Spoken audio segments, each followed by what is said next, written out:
आपणा सर्वांचं स्वागत आहे. आपण आता पुढील भागाला सुरुवात करीत आहे. विचार मंथन. पुढील भागामध्ये आपण जो विषय मांडलेला आहे तो सविस्तर मांडणार आहे.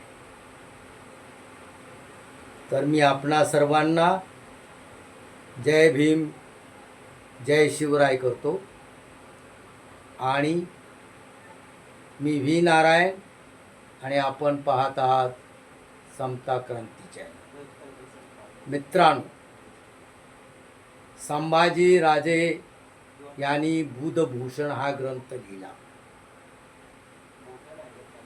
तो संस्कृत भाषेतला अत्युच्च ग्रंथ असं मानलं तरी वावगं ठरणार नाही. त्यांनी अनेक भाषेचं ज्ञान मिळवलेलं होतं. प्रत्येक जी भाषा शिकायची होती त्याच्यामध्ये अप्रतिम ज्ञान त्यांनी मिळवलेलं होतं. आणि अशा प्रकारे बुद्धभूषणमध्ये आपण ऐकलं असेल की राजाने कसं वागावं, प्रधानमंडळ कसं असावं, जासूस करणारे कसे असावेत. त्याचप्रमाणे शंभूराजाने आपल्या या ग्रंथामध्ये भगवान बुद्धांच्या तत्वज्ञानावर 40 श्लोक केलेले आहेत. त्याचबरोबर काही महावीरावरतीही श्लोक केलेले आहेत. तर अशा प्रकारे विद्वत्तेचा महान असा पंडित ज्याला म्हणता येईल असं खूप ज्ञानी काम छत्रपती संभाजी महाराजांनी केलेले होते. संभाजी महाराजांची फसवणूक करून हत्या करण्यात आली. त्यांना पकडून देण्यात आलं, परंतु नेमकं कुणी पकडलं हे अजूनपर्यंत सिद्ध झालेलंच नाही. त्यामुळे कुणी का असेना, कुणी जरी असला ज्यांनी संभाजी महाराजांना पकडून देण्याचं जे गद्दारीचं काम केलेलं आहे त्यांनी या महाराष्ट्राला काळिमा लावलेला आहे. कारण छत्रपती शंभूराजे हे फक्त सूरच नव्हते, अप्रतिम लढवय्ये आणि प्रचंड शक्ती असलेले असे राजे होते आणि महाज्ञानी राजे होते. त्यामुळे संभाजी राजे जर जगले असते काही काळ तर हा भारताचा इतिहासच वेगळा असता. महाराष्ट्राच्या या सुपुत्राने, जसा सम्राट अशोकाने संपूर्ण भारतावर ज्याचं राज्य होतं, तशाच प्रकारे शंभूराजा इतका शूर होता की अशोका इतकंच प्रचंड ज्ञान आणि शक्ती आणि लढाईचं तंत्रज्ञान हे शंभूराजा इतकं कुणालाही माहीत नव्हतं.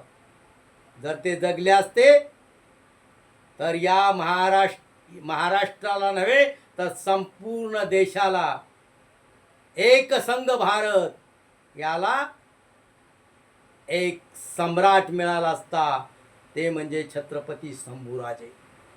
परंतु या नीच लोकांमुळे एका सम्राटाला आपण मुकलो आहोत. या भारताच्या सम्राटाला मुकलेलो आहोत. महाराष्ट्र धर्म छत्रपती शिवाजी महाराजापासून संभाजी राजापर्यंत मराठा तितका मिळवावा, स्वराज्य धर्म वाढवावा असं त्यांनी सांगितलं. महाराष्ट्र धर्म आणि आपला महाराष्ट्र धर्म वेगळाच आहे. महाराष्ट्राचा एक धर्म आहे. महाराष्ट्राला भारतामध्ये देशाचं स्थान आहे. महाराष्ट्र देशा म्हटलं जातं. तर याच्यामध्ये अनेक रत्न तयार झालेली आहेत या महाराष्ट्रामध्ये.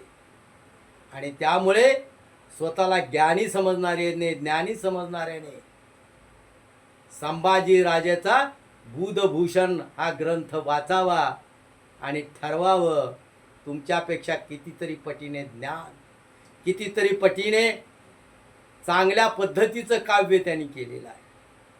तर या पद्धतीनं संभाजी राजे हे प्रचंड ताकदीची आणि प्रचंड सूर अशा पद्धतीचे होते.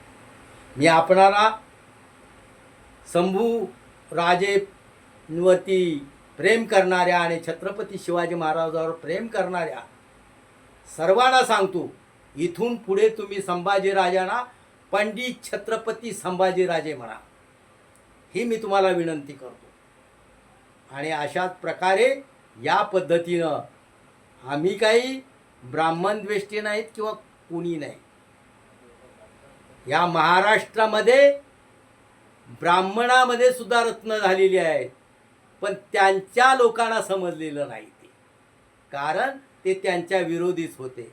पहिलं नाव घेण्यासारखं म्हटलं तर ब्राह्मण रत्नामध्ये संत ज्ञानेश्वरा महाराजांचं नाव येईल, ज्यांनी रेडकर नावाच्या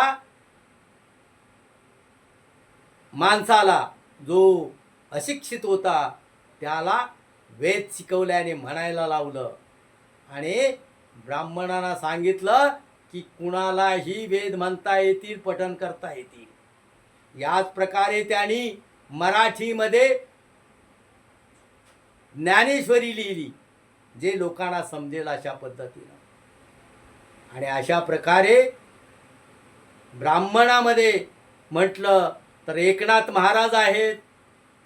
त्याचप्रमाणे की आपल्या याच्यामध्ये म्हटलं तर आचार्य आत्रेय आहेत, ज्यांना खरोखर रत्न म्हणता येईल अशी बरीचशी माणसं, SM जोशी वगैरे आहेत, कॉम्रेड डांगे आहेत. तर अशा प्रकारची ब्राह्मणामध्ये सुद्धा फार शाणी सुरती माणसं झालेली आहेत. आणि त्यामुळे तशाच प्रकारे जे ब्राह्मणवादी, ब्राह्मण आणि ब्राह्मणीवादी वेगळे, या ब्राह्मणवाद्यांनी स्वतःची घमंड सोडली तर ह्या देशाचं कल्याण होईल. या भारतामध्ये आपल्याला जर चांगलं सुराज्य निर्माण करायचं असेल तर घटनेच्या नीती नियमाप्रमाणे आपल्याला वागावं लागेल. आणि याचप्रमाणे संविधानाने आपल्या सर्वांना स्वातंत्र्य दिलेलं आहे. लेखन स्वातंत्र्य, लिहिण्याचं स्वातंत्र्य, बोलण्याचं स्वातंत्र्य, म्हणजे हे सगळं स्वातंत्र्य, अभिव्यक्ती स्वातंत्र्य हे असलं तरी स्वातंत्र्य म्हणजे स्वैराचार नाही, तर कायद्याच्या चौकटीत बसून देशाचं राजकारण करणं, आपलं विचार मांडणे, हे स्वातंत्र्य आहे. स्वातंत्र्य म्हणजे स्वैराचार नाही. माझ्या मनात आलं मी कोणाचा खून केला, माझ्या मनात आलं मी कोणाला मारलं, माझ्या मनात आलं मी कोणाला शिव्या दिला, हे स्वातंत्र्य नाही. हा स्वैराचार आहे आणि गुण नाही आहे. आणि म्हणून तुम्हाला विनंती सर्वांना करतो की आपण सर्व या देशाचे नागरिक आहोत. कुणी कुणाला कमी लेखण्याचं कारण नाही. प्रत्येकाला सुरुवातीपासून जर ज्ञान मिळालं असतं तर या देशाचं कल्याण झालं असतं. हे कल्याण करण्यासाठी आपणाला कुठंतरी बदलण्याची गरज आहे. मी तर म्हणतो की जो संघ आहे RSS, हा संघाचे विचार म्हणजे चित्तपावन ब्राह्मणांचे विचार, त्यांनी संपूर्ण भारतातल्या ब्राह्मणाच्या डोक्यामध्ये हे बीज पेरलं. सगळे भारतातले ब्राह्मण जे आहेत ते वाईट नाहीत, प्रत्येकजण देशभक्त आहे, परंतु त्यांच्या डोक्यात विष पसरवून आपल्यासारखं करून आपली सत्ता कशी येईल, पेशवाई कशी येईल या देशावरती आणि आमचं अधिराज्य कसं येईल, ही भावना. आणि त्याचमुळे हा जो आहे आपण सांगणारा विचार मोतीवाले की तो देशाला हितकारक नाही. सर्वांना समान बुद्धी आहे. सर्वांना जर समान संधी शिक्षणाची दिली तर प्रत्येक जण विद्वान होऊ शकतो. संभाजीराजाने दाखवून दिलं ना की एक राजपुत्र असून त्यांनी संस्कृतवर प्रभुत्व मिळवलं. एवढंच नाही तर संस्कृतमध्ये चांगला ग्रंथ लिहिला. याच्यावरूनच कुणी कुणाला कमी लेखण्याची गरज नाही. आम्ही फार शहाणे आहोत, आम्ही फार पुढे गेलेलो आहोत आणि अशा प्रकारे कपटनीती करून पुढं जाणं वेगळं आणि विवेकाने पुढं जाणं वेगळं, ज्ञानाने पुढं जाणं वेगळं. हे तुम्ही लक्षात घेतलं पाहिजे. आज आपण पाहतो संत तुकाराम, संत ज्ञानेश्वर, संत नामदेव या सर्वांचा छळ झाला. यांनी स्वतःला संत म्हटलेलं नाही, कधीच म्हटलं नाही. त्याला लोकांनी म्हटलं की हे संत आहे. परंतु आणि ते संत जे होते ते चटईवर बसायचे, चटई हातरून बसायचे. ते कुठल्या सिंहासनावर बसत नव्हते. आता स्वयंघोषित संत बरेच झालेले आहेत भारतामध्ये. ते स्वयंघोषित संत हे स्वतःला संत समजते. आम्ही चिठ्ठ्या काढतो आणि मग लोकांचं भलं करतो, आम्ही जगद्गुरू आहोत. यांना स्वतःलाच म्हणतात जगद्गुरू. यांना लोक कुणी जगद्गुरू म्हणत नाही. आणि आता तर काय शंकराचार्य आणि हे जगद्गुरू एकमेकावर चिक्कलफेक करायला लागले, ते शेणफेक करायला लागलेले आहेत. गोबर टाकायला लागलेत एकमेकाच्या अंगावर आणि गोबरही एकमेकाच्या वरती ओकायला लागलेले आहेत. एवढं त्यांच्यातच लागलेलं आहे भांडण. मी श्रेष्ठ की तू श्रेष्ठ, या पद्धतीनं चालणं बरोबर नाही. सर्व कुणी साधू संत स्वतःला म्हणत असेल तर आजच्या युगात कुणीही साधू संत नाही. सगळे स्वार्थी आहेत आणि त्यामुळे या घटनेच्या चौकटीत सर्वांनी बसून कार्य केलं पाहिजे, तरच सरकारला न्याय मिळेल. तर याच ठिकाणी मी हा व्हिडिओ संपवतो. पुढील भागामध्ये मी विवेचन करेन. तर विचार मंथन या भागामध्ये मी इथेच थांबतो. जय महाराष्ट्र, जय भारत.